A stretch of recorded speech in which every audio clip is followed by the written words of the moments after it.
Dulu. Oke, Hmm. kita mulai 9.33 ya.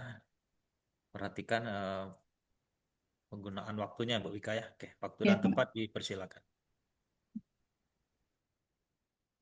Ya, baik. Terima kasih, Pak. Saya izin share dulu, Bapak Ibu. Ini.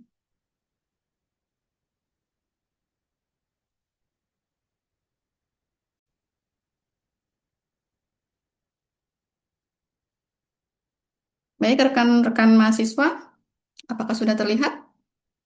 Sudah. Baik, Assalamualaikum warahmatullahi wabarakatuh. Waalaikumsalam warahmatullahi Waalaikumsalam wabarakatuh, warahmatullahi Ibu. Selamat pagi ya, wabarakatuh. bagaimana kabarnya hari ini?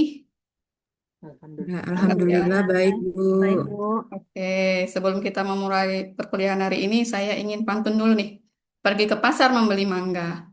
Pulangnya singgah membeli ketan. Selamat pagi mahasiswa semua. Mari belajar pengolahan limbah dengan semangat dan perhatian. Baik, sebelum memulai perkuliahan, alangkah baiknya kita berdoa terlebih dahulu ya, agar kegiatan kita berjalan dengan lancar, ilmu yang kita pelajari bermanfaat bagi diri kita.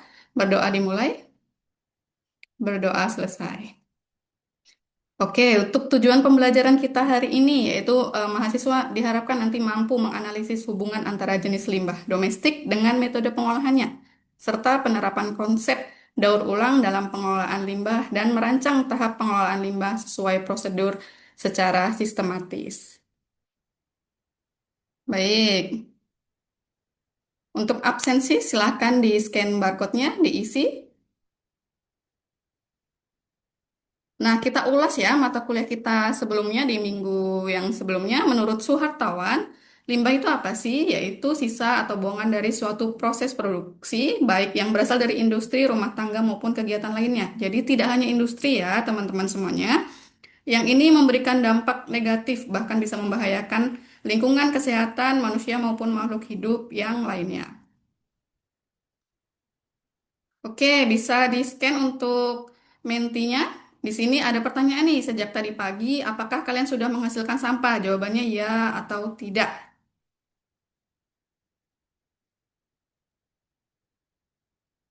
Oke, dari hasil polling sudah saya dapatkan ini. Wah, ternyata 15 sudah membuang sampah ya hari ini, sudah menghasilkan sampah, kemudian yang 5 tidak. Oke, coba mungkin bisa angkat tangan. Limbah apa nih yang tadi sudah kalian hasilkan? Oke, mungkin ada Anto ya, silakan. Eh, Terima kasih Ibu atas kesempatannya. Eh, Kalau dari tadi pagi Bu, limbah yang saya hasilkan itu seperti mungkin botol plastik mungkin Bu Oke, yang udah botol saya. plastik ya. Ya. Jadi, seperti jawaban dari Etrianto tadi, ternyata sepagi ini kita sudah menghasilkan sampah dari aktivitas kita sehari-hari ya. Jadi, eh, kalau kita perhatikan sampah-sampah tersebut, tentu saja penting bagi kita untuk tahu cara bagaimana mengolahnya dengan benar agar tidak menimbulkan masalah nantinya ke depannya bagi lingkungan maupun bagi kesehatan kita. Jadi sampah-sampah yang kita hasilkan ternyata ini ada datanya dari tahun 2023 oleh data dari Kementerian Lingkungan Hidup dan Kehutanan Republik Indonesia. Ternyata sampah rumah tangga atau yang kita buang sehari-hari di rumah nih 38,1% dari total sampah yang dihasilkan di Indonesia. Jadi cukup banyak ya sampah yang kita buang sehari-hari dari kegiatan kita. Kemudian mengapa kita harus mengelola limbah? Nah, kita perhatikan video berikut. Akibat ledakan sampah, dua desa hilang dari peta. 18 tahun lalu, Indonesia diguncang tragedi memilukan yang terjadi di TPA Lewi Gajah, Cimahi, Jawa Barat. TPA tersebut menggunakan sistem open dumping, di mana segala jenis sampah dibuang begitu saja tanpa ada perlakuan apapun. Ketika sampah makanan dan sampah organik lainnya bereaksi dengan udara, akan menghasilkan gas metana atau CH4. Ton demi ton, sampah terus menggunung dan konsentrasi gas metana pun meningkat. Pada akhirnya, saat hujan deras turun, gunungan sampah sepanjang 200 meter dan setinggi 60 meter runtuh. diikuti ledakan yang suaranya terdengar hingga radius 10 km. Ribuan ton sampah terjun bebas dan menenggelamkan dua pemukiman, Kampung Cilimus dan Kampung Pojok. Ratusan nyawa meninggal karena ledakan yang berawal dari sampah makanan. Ironinya, saat ini Indonesia menjadi negara yang menghasilkan sampah makanan terbanyak di Asia Tenggara dan kedua di dunia. Pertanyaan yang perlu kita renungkan bersama, apakah kita masih belum belajar dari sejarah dan membuang sampah makanan begitu saja? Oke, jadi dari video tersebut ternyata sampah ataupun limbah selain menyebabkan pencemaran tanah, air ataupun udara seperti yang sudah kita mungkin pelajari sejak SD atau SMP, SMA ya, ternyata bisa membahayakan juga, dapat menyebabkan bencana dan kematian. Oleh sebab itu ya, itulah jawaban kenapa kita harus mengelola limbah. Nah, sekarang setelah kita mengetahui limbah yang sehari-hari kita hasilkan, ini merupakan limbah rumah tangga atau sering bisa disebut juga sebagai limbah domestik. Setelah kita mengetahui sampah-sampah nih yang kita buang sehari-hari, kita juga harus mengetahui jenis-jenisnya untuk bisa mengelola sampah tersebut. Bang, bedanya sampah Nah, organik dan non-organik sebagai itu gimana? berikut. Menarik nih. Kamu sering lihat tempat sampah yang beda warna begini kan? Cara milihnya gimana? Waktu itu saya mau buang sampah tisu, tapi saya bingung nih masukin ke yang mana nih? Terus nanya sama Kata-Data dan Waste for Change. Biasanya tempat sampah itu ada 3 warna, hijau, kuning, dan merah. Yang hijau ini buat sampah organik. Sampah organik itu yang asalnya dari makhluk hidup. Contohnya kayak daun, ranting kayu, kulit pisang. Semuanya masuk ke organik ini, yang warna hijau. Berarti tisu yang mau saya buang tadi masukin ke sini. Karena tisu kan bahan dasarnya dari pohon. Nah, sampah organik ini bisa dikubur kalau mau. Dia jadi pupuk kompos. Nah, kalau yang warna kuning ini buat sampah anorganik. Artinya dari benda yang tidak hidup. Contohnya kayak pecahan kaca, sampah plastik, semua masuknya ke tempat sampah kuning. Nanti bisa didaur ulang. Nah, kalau tempat sampah merah itu buat bahan berbahaya atau beracun. Maka ini buat mantan kamu? Bukan nih, sampah yang merah ini contohnya kayak botol bekas baygon, botol bekas wipol, baterai bekas, sampai alat elektronik itu masuknya ke tempat sampah merah. Kalau menurut kamu gimana? Saya mau denger pendapat kamu. Ya, jadi itu tadi ya, secara umum limbah domestik itu terbagi menjadi 3, yaitu limbah organik, limbah anorganik, dan limbah B3. Untuk limbah organik sendiri ini merupakan limbah yang mudah terurai, contohnya seperti limbah daun. Kemudian limbah anorganik ini limbah yang sulit terurai seperti yang tadi disebutkan oleh Etrianto, yaitu botol plastik ya. Kemudian limbah B3 tentu saja limbah yang mengandung bahan berbahaya dan beracun seperti bekas batu baterai. Oke, setelah mengetahui jenis-jenisnya, tentu kita juga harus mengetahui karakteristiknya seperti apa untuk bisa diolah menjadi produk nantinya ya, supaya tidak mencemari lingkungan. Untuk karakteristik limbah dari limbah organik, yaitu ya tentu saja mudah membusuk, kemudian bisa menimbulkan bau, kemudian biasanya diolahnya menjadi kompos ataupun pupuk yang bermanfaat bagi tanah dan tanaman. Untuk karakteristik limbah anorganik ini tidak membusuk, kemudian sulit terurai atau lama terurai. Kalaupun terurai, biasanya ini menghasilkan limbah lainnya, pencemaran lainnya seperti mikroplastik ya. Kemudian untuk daur ulangnya ini tidak bisa dikompos ya, karena tidak bisa terurai berarti daur ulangnya yaitu menghasilkan produk baru yang lainnya. Kemudian nih, berbeda dengan limbah yang sebelum-sebelumnya, untuk limbah B3 ini karakteristiknya biasanya mudah meledak, berbahaya, kemudian beracun, sehingga untuk limbah B3 ini harus dikumpulkan di wadah khusus yang diberi label, kemudian nanti akan diangkut ke pihak ketiga untuk bisa diolah. Jadi untuk limbah B3 ini tidak seperti limbah organik dan anorganik ya, teman-teman mahasiswa. Kita tidak bisa mengolah sendiri. Kita harus bekerja sama dengan pihak ketiga. Contohnya yaitu ada PT Hidup Makmur Jaya Abadi. Ini salah satu PT yang mengelola limbah B3. Jadi nanti PT inilah yang akan mengolah, sedangkan kita hanya menampung sesuai dengan labelnya masing-masing. Jadi kita tidak boleh ya mengolah limbah B3 ya, hanya bisa menangani preparasi di awalnya saja. Untuk pengolahannya harus dari pihak yang berwenang, mempunyai kompetensi dan mempunyai alatnya juga. Oke, setelah mengetahui jenis dan karakteristik dari limbah, sekarang kita masuk ke konsep pengolahan yang paling sering kita terapkan, yaitu 3R. Yang pertama itu reduce, yaitu mengurangi pemakaian barang yang timbul dari sampah. Contohnya misalnya nih, kita mulai ke toko-toko itu tidak menggunakan lagi plastik kresek, tapi menggunakan tas belanja. Kemudian untuk reuse, kita bisa menggunakan kembali barang yang ada di sekeliling kita secara semaksimal mungkin. Misalnya ada bekas kardus, kita bisa pergunakan untuk wadah ya di rumah kita.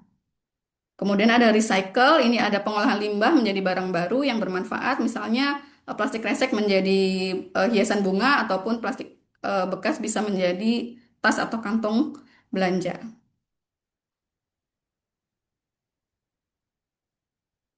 Oke, untuk tahapan pengolahan limbah tentunya kita harus sistematis ya, tidak mungkin kita mengolah limbah secara asal. Jadi yang pertama kita mengumpulkan dulu. Dari mengumpulkan kita tidak bisa langsung membuang atau tidak bisa langsung mengolah. Tetapi kita harus memisahkan berdasarkan jenisnya tadi. Apakah organik, anorganik, atau B3. Kalau B3 diteruskan ke pihak ketiga, kalau organik dan anorganik kita bisa mengolahnya sendiri. Kemudian bisa diangkut ke TPA atau ke tempat khusus pengolahannya, kemudian diolah awal, yaitu misalnya dipotong kecil-kecil kalau untuk limbah anorganik, mungkin kalau untuk limbah organik bisa dicacah ya untuk menjadi kompos. Kemudian selanjutnya yaitu pengolahan lanjutan untuk proses daur ulang, misalnya ini kompos ya, kita daur ulang di sini. Kemudian untuk limbah anorganik bisa dibuat untuk menjadi produk lainnya. Atau misalnya bisa dibakar. Boleh dibakar, boleh. Jadi untuk limbah itu sebenarnya boleh dibakar dengan syarat menggunakan alat tertentu, yaitu yang disebut insinerator. Jadi tidak boleh dibakar di ruang terbuka ya, teman-teman. Jadi nggak boleh nih membakar sampah di ruang terbuka, nanti mengganggu tetangganya mungkin, atau nanti bisa menyebabkan pencemaran udara. Jadi dibakarnya harus menggunakan alat insinerator, jadi nanti asap dan hasil abunya tidak kemana-mana, akan ada di dalam alat insinerator. Baru kemudian bisa sisa-sisanya yang tidak bisa diolah lagi dibuang di tempat pembuangan akhir. Jadi itu ya, untuk tahapannya harus sistematis, tidak boleh setelah eh, mengumpulkan langsung diolah. Jadi harus kita pisahkan berdasarkan jenisnya, seperti itu. Oke, teman-teman mahasiswa bisa di-scan untuk eh, link jurnalnya di sebelah kanan. Ini ada Saibur dan kawan-kawan 2025. Jadi nanti saya bagi kelompok ya, 5 kelompok. Untuk ketuanya itu ada Etrianto Arman, Fauzia, kemudian Nur Aziza, kemudian Rizka, dan Muhammad Anggi. Oke, 5 kelompok ya. Silahkan dibaca terlebih dahulu 10 menit, kemudian didiskusikan dengan anggota kelompoknya. Oke, baik ya, sudah 10 menit. Oke, sekarang setelah membaca jurnalnya, saya ingin bertanya nih kepada kelompok Etrianto Arman. Jadi, apa yang dilakukan si Saibur ini? Kenapa dia melakukan itu? Melakukan pengolahan ini? Baik, terima kasih Ibu atas kesempatannya. Saya mewakili dari teman-teman kelompok saya, Bu. Dari jurnal yang Ibu bagikan tadi, itu permasalahannya itu terjadi di Bangladesh, Ibu. Dari di Bangladesh, kemudian kan di jurnalnya dijelaskan, Bu, bahwa kan kita tahu bahwasanya Bangladesh itu merupakan negara dengan jumlah penduduk yang sangat padat. Sehingga jumlah sampah plastik yang dihasilkan itu juga sangat banyak dan menyebabkan pencemaran lingkungan akibat dari penumpukan plastik yang sulit terurai. Kemudian mereka mengolah sampah botol plastik itu menjadi eco-brick, Ibu, di jurnalnya. Gitu, Bu. Oke, baik. Sangat bagus ya untuk kelompok Etrianto Arman. Jadi, benar. Tadi latar belakang apa kenapa Saibur ini melakukan penelitian ini, yaitu karena ternyata di Bangladesh sama nih seperti di Indonesia. Jadi di Bangladesh ini tumpukan sampahnya banyak karena penduduknya juga banyak. Dan mereka bingung nih dengan pencemaran terkait sampah plastik ini, limbah plastik ini. Kemudian mereka membuat formulasi eco-brick. Ya, jadi nanti plastiknya dicampur dengan semen untuk dihasilkan ecobrick. Kemudian, tentu saja saat membuat ecobrick ini di jurnal ini ya bisa dilihat di halaman 3 itu di gambar 2 ada tahapan saat si Saibur dan kawan-kawan ini membuat ecobrick. Oke, bisa mungkin disebutkan tahapan yang sistematik dari jurnal ini. Mungkin kelompok Fauzia. Iya, baik Ibu, izin menjawab ya Ibu. Jadi di sini dari jurnal ini kalau saya lihat bagus ini Ibu, dari jurnalnya mungkin kita bisa juga kalau menerapkan gitu Bu, karena berbanyak sampah kita. Nah ini dari halaman 3 yang Ibu sampaikan tadi, itu saya lihat mereka mengumpulkan sampah dulu ya Bu di sini.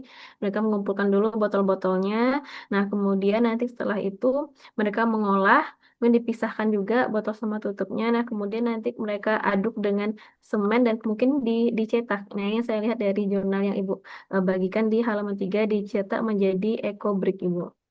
Oke, baik Fauzia, terima kasih jawabannya. Jadi benar ya, seperti yang tadi Etrianto Arman bilang dan kelompok Fauzia bilang, untuk tahapannya ini, tadi ada yang ketinggalan ya, kelompoknya Fauzia, itu ada penghalusan. Jadi sebelum dicampur dengan bahan lainnya, itu ada penghalusan. Jadi harus sistematis ya, seperti yang saya sampaikan. Untuk tahap pertama, yaitu pengumpulan limbah plastiknya atau botol plastiknya. Ini kalau untuk di, di jurnal ini ada 3 limbah yaitu botol PET, PP, dan HDPE. Untuk botol PET ini botol minum kita, air mineral. Kalau untuk PP ini bisa botol DOT atau mungkin botol eh, sebut merek ya ini, Tupperware seperti itu ya. Kemudian kalau untuk HDPE ini contohnya botol-botol eh, bahan-bahan kimia di lab kita, misalnya bahan Aquades itu ya. Jadi itu botolnya agak lebih tebal, warna putih. Oke, untuk tahap selanjutnya ini dicuci dulu. Jadi tidak boleh langsung dihaluskan, tapi dicuci dulu karena dikhawatirkan ada pengotor ataupun bahan lainnya ya. Kemudian tahap keempat pengeringan, ini selama 10 jam, kemudian dihaluskan dulu. Setelah dihaluskan, kemudian dicampur dengan semen dan air. Untuk eh, plastik HDPE ini presentasi yang diuji yaitu dari mulai 15%, 25, 35, 45, dan 55%. Selanjutnya dicetak dan dikeringkan, kemudian diuji. Dan ternyata dari hasil pengujiannya kita lihat ya di jurnalnya itu ternyata yang paling kuat strukturnya itu yang persentase HDPE-nya 35%. Jadi itu ya tadi terkait jurnalnya ya untuk kenapa dia melakukan itu, kemudian produk apa yang dia dihasilkan, kemudian bagaimana tahapan secara sistematis dari pembuatan ekobrik plastik. Baik, untuk pendalaman pemahaman kalian, untuk minggu ini ada tugas ya yang akan dipresentasikan minggu depan. Untuk ketentuannya bisa kita baca dari 1 sampai 6. Kemudian selain ketentuan ini ada komponen tugasnya. Secara lengkap sudah ada pada barcode yang tersedia. Silahkan di-scan. Eh, Jawabannya tentu saja harus sistematis ya sesuai komponen tugas pengolahannya supaya mendapatkan nilai maksimal. Untuk presentasinya ini minggu depan disertai dengan produknya. Jadi kita membuat produk sederhana saja ya, teman-teman mahasiswa, tidak perlu yang rumit seperti eh, apa ya, membuat EcoBrick sebenarnya kalau teman-teman mampu silahkan, tapi kalau dirasa itu ternyata cukup rumit, mungkin bisa kompos atau mungkin bisa mengolah kerajinan juga boleh ya, misalnya membuat lilin aromatik dari limbah minyak jelantah juga boleh, itu masih ada kaitannya dengan kimia. Jadi itu ya, produknya harus berkaitan dengan kimia. Kalau misalnya membuat kerajinan bunga dari plastik boleh nggak Bu? Itu kurang ilmiah ya untuk mata kuliah kita, karena kita adalah prodi S1 kimia, jadi tentunya kita arahkan nih produk kita ke arah kimia. Baik, jadi untuk hari ini ya kesimpulan kita peroleh kita tahu jenis-jenisnya dari limbah domestik, kemudian karakteristiknya sehingga kita bisa tahu metode pengolahan yang tepat itu seperti apa kepada limbah tersebut. Kemudian ada kuis, bisa di-scan barcode-nya atau bisa join melalui kodenya. Oke, ternyata sudah dapat 3 teratas nih. Ada Najwa, Judeta, dan Jihan. Sayang sekali ya, Etrianto dan Fauzia mungkin ada di urutan selanjutnya. Oke, ini pustaka yang bisa kita baca ya nanti untuk memperjelas pendalaman kita. Ada 2 buku dan 1 jurnal dari Saibur. Kemudian, alhamdulillah ya pertemuan hari ini sudah selesai. Kemudian kita tadi awali dengan doa, tentu kita akhiri juga dengan doa. Jadi bisa kita membaca Alhamdulillahirobbil alamin. Ya. Baik, terima kasih untuk pertemuan hari ini. Apabila saya masih ada kekurangan, ada salah-salah kata, kemudian ada yang ingin didiskusikan, silakan didiskusikan melalui grup WhatsApp grup ya yang kita punya. Apabila ada yang ingin ditanyakan terkait tugas tadi, baik ya, demikian yang dapat saya sampaikan. Saya akhiri. Wassalamualaikum warahmatullahi wabarakatuh. Waalaikumsalam Waalaikumsalam. warahmatullahi wabarakatuh. Waalaikumsalam warahmatullahi Wabarakatuh. Ya, Bapak Ibu berikan tepuk tangan yang meriah untuk Ibu Rizka Aulia ya. Vika Andini, Pak. Itu ya, Vika Andini ya. Ya. Baik, sebelum saya memberikan masukan, saya persilakan Pak Muhammad Anggi Pratama ya untuk mengomentari peer teaching yang sudah dilakukan oleh Ibu Vika Andini. Baik, terima Silakan Pak kasih Anggi. atas kesempatannya Bapak. Izin yang terhormat Bapak Nurmanzal untuk saya memberikan sedikit pandangan saya terhadap peer teaching yang sudah dilakukan oleh Ibu Vika Andini. Secara garis besar sih, yang sudah disampaikan sama Ibu Vika itu sudah sesuai, sudah ada video, sudah ada juga gambar. Mungkin yang agak kurang mungkin tadi di sedikit pembahasannya Pak. Pembahasannya mungkin pace-nya agak sedikit kecepatan kayak gitu Pak. Mungkin karena mungkin kita memaklumi juga karena waktu kita yang terbatas, mungkin kendala waktu tersebut menurut saya sedikit pace-nya agak sedikit kecepatan. Itu aja Pak. Terima kasih Bapak atas kesempatannya. Ya, terima kasih Pak Anggi ya. Diterima Bu Vika ya. Ya, terima kasih, Pak. Oke, baik. Ini intonasi Bu Vika memang semangatnya 45 nih. Takut nggak kedengeran, Jadi Pak. lebih divariasikan lagi mungkin ya intonasinya Bu ya. Jangan terlalu cepat juga ya ininya. Ini apa intonasi ya. Nadanya juga jangan terlalu tinggi ya. Jadi harus naik turun ya. Baik, ini secara umum sudah bagus ya terkait tadi materi pengolahan limbah ya Bu ya. Ya, Pak.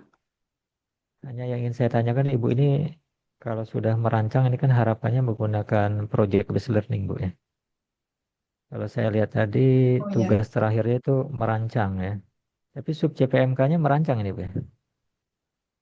merancang eh, tahapan, Pak. Baru yang di pertemuan selanjutnya itu baru produk. Jadi baru Maksudnya sub bentuk CPMK laporan. Ibu, ya maksudnya sub CPMK Ibu ini mahasiswanya mampu merancang ini kan.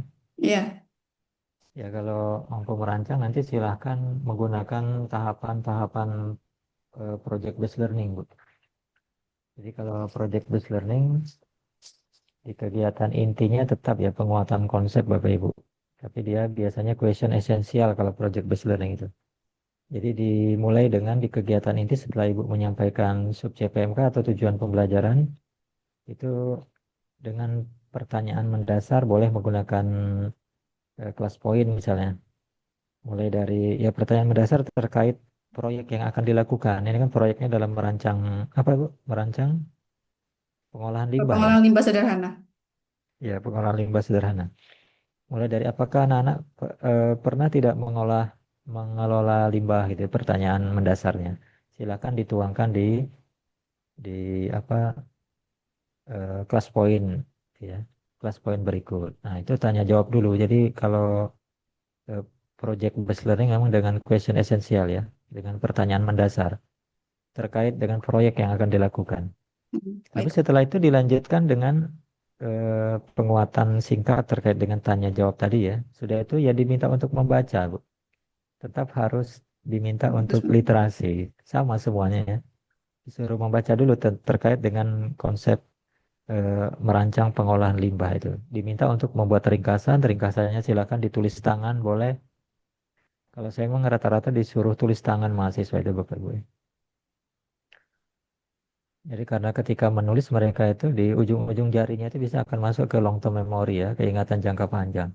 Beda kalau kita ngetik ya, dengan kita menulis langsung tuh huruf demi huruf itu bisa akan masuk ke Kan dari tangan, dari mata itu kan dari hati itu merasakan ketika menulis itu kan biasa akan lebih lama masuk ke ingatan jangka panjang gitu. Jadi disuruh tetap membaca, misal ada 2 buku minimal ya, minimal 2 buku lah. Tadi bukan sumber daftar pustakanya 3 kan. Iya, Nah itu 2 buku, satu di jurnal. awal ya satu jurnal itu disuruh dibacanya di kegiatan setelah tanya jawab terkait Di proyek awal yang berarti akan ya, Pak. dilakukan. Iya di awal. Sudah itu baru tanya jawab ya terkait ringkasan yang sudah dibuat, ya Bu ya. Udah itu, udah tanya jawab kan Ibu udah tahu tuh pemahaman awal mahasiswa dari mereka membaca. Ya minimal mereka namanya pemahaman awal ya Bapak Ibu. Nah, Ibu akan memberikan penguatan ya terkait pemahaman awal dari kegiatan membaca kalian. Nah, baru Ibu boleh ceramah. Nah, di ceramah itu sampaikan yang paling penting ini bagaimana merancang pengolahan limbahnya itu. Ya. Anak-anak tahapan merancang pengolahan limbah mulai dari kita menyusun apa misalnya kan. Menyusun kita buat rencana proyeknya dulu ya, kan itu biasanya. Rencananya apa saja, kegiatannya apa saja yang dilakukan dalam pengolahan limbah. Ada 5 langkah nih pengolahan limbah. Langkah pertama ini kegiatan ini, langkah kedua ini kegiatannya, langkah ketiga ini diberikan contoh ya. Itu namanya merencanakan proyek. Ibu jelaskan tuh bagaimana langkah-langkah merencanakan proyek pengolahan limbah. Sudah itu Ibu jelaskan juga membuat jadwal dulu kan, jadwal pengolahan limbah dan tempatnya. Nanti anak-anak kegiatan ini nanti koordinatornya siapa dari anggota, nanti tanggalnya sekian, terus waktunya kapan, di mana tempatnya gitu, Bu. Sudah itu baru menyampaikan bagaimana proses pengolahan limbah itu, gitu kan. Ini kan kegiatan namanya pelaksanaan proyeknya. Kalau pengolahan limbah itu seperti ini anak-anak tahap pertama, tahap kedua seperti ini, tahap ketiga, tahap keempat seperti ini. Nah, selesai Ibu jelaskan tahapan pengolahan limbah itu, tapi pengolahan limbahnya dalam bentuk proyek, Bu. Penjelasannya itu bukan langsung, ayo kita anak-anak mengolah limbah tuh langsung seperti ini, jangan. Jadi bagaimana mulai dari proses perencanaan dulu, perencanaan kegiatan mengolah limbah itu ya. Terus tadi menyusun jadwal, terus pelaksanaannya seperti apa. Terus evaluasinya seperti apa.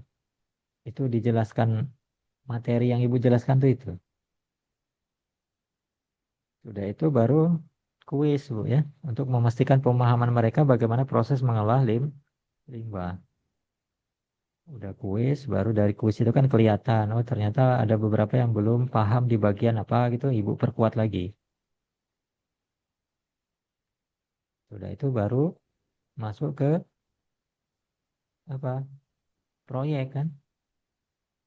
Nah, di proyek ini dibagi kelompok dulu kan. Tadi pembagian kelompok.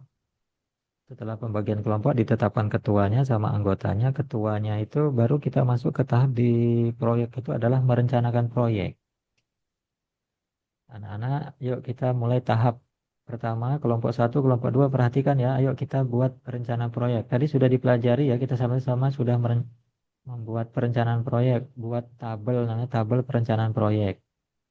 Kegiatan pertama apa? Mempersiapkan bahan misalnya kan. Siapa yang koordinatornya yang mempersiapkan bahan gitu. Nanti lokasinya di mana? Nanti masuk ke kedua, ketiga pengolahan limbah gitu kan. Siapa koordinatornya, tanggal berapa, di mana tempatnya. Itu kalau proyek seperti itu Bapak, dibimbing gitu ya. Sampai ke pengolahan, ini baru merancang aja ya Bu ya. Iya, baru Jadi merancang, Pak. ya di Mengolahnya tahap di merancang selanjutnya. ada CPMK berikutnya atau di sini? Pertemuan selanjutnya, Pak. Tapi, eh, CPMK-nya sepertinya yang selanjutnya juga, Pak. Beda ya. Kalau ini kan perencanaan ya baru ya, mampu Iya, baru. merencanakan ya. Iya. Berarti ya tahapnya baru tahap merencanakan aja nih. Jadi konsepnya konsep tentang merencanakan saja, belum tahap mengolah ini kan. Berarti mampu merencanakan pengolahan limbah ini. Itu sebatas itu saja berarti kan baru dapat bagaimana merencanakan pengolahan limbah.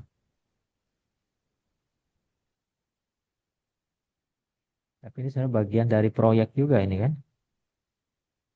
Kalau menurut saya Bu ya, walaupun nanti ada sampai tahap mengolah limbahnya kan ini baru tahap merencanakan. Iya, baru tahap merencanakan, Pak. Apakah ini hanya konsep atau sub CPMK Ibu itu hanya menguasai konsep saja? Ini pengetahuan atau sudah proyek ini? Sub Jadi nanti CPMK-nya. setelah dirancang laporannya, minggu selanjutnya baru membuat proyeknya, Pak. Kan tinggal membaca rancangannya. Ya, berarti ini nih sub CPMK sebenarnya satu nih, Bu. Misalnya merencanakan dan mengolah ini kan. Hmm. Jadi satu kesatuan proyek nih. Jadi satu sub CPMK saja sebenarnya ini ya. Jadi kalau sub CPMK yang awal sebelum UTS kan itu pengetahuan tuh levelnya. Ya baru misalnya mampu mampu apa menyimpulkan bagaimana cara mengolah limbah gitu. Itu case method saja kan itu pemahaman konsep baru sub CPMK yang konsep. Nah, kalau yang sudah merencanakan, sudah mengolah itu sub CPMK-nya udah sub CPMK memang sudah proyek gitu kan. Sehingga sebenarnya satu sub CPMK saja ini kan sub CPMK-nya sebenarnya mereka mampu ya merancang dan mengolah gitu kan, merancang dan mengolah limbah sampah gitu kan. Ini satu sub CPMK tapi kegiatan dalam project based learning gitu. Jadi memang kalau project based learning ini minimal misalnya 8 pertemuan gitu. Tahap pertama kita merencanakan proyek dulu gitu kan. Tahap kedua nanti membuat jadwal proyek. Yang tahap ketiga baru melaksanakan proyek kita monitoringnya gitu kan. Nanti baru dipresentasikan hasil proyeknya kan. Gitu. Itu masukan saya Bu. Kalau mau yang Ibu nanti menerapkannya tapi agak lama ini kan sebenarnya. Sub CPMK ini agak lama. Kalau yang mengambil yang jenisnya merancang, mengelola ini.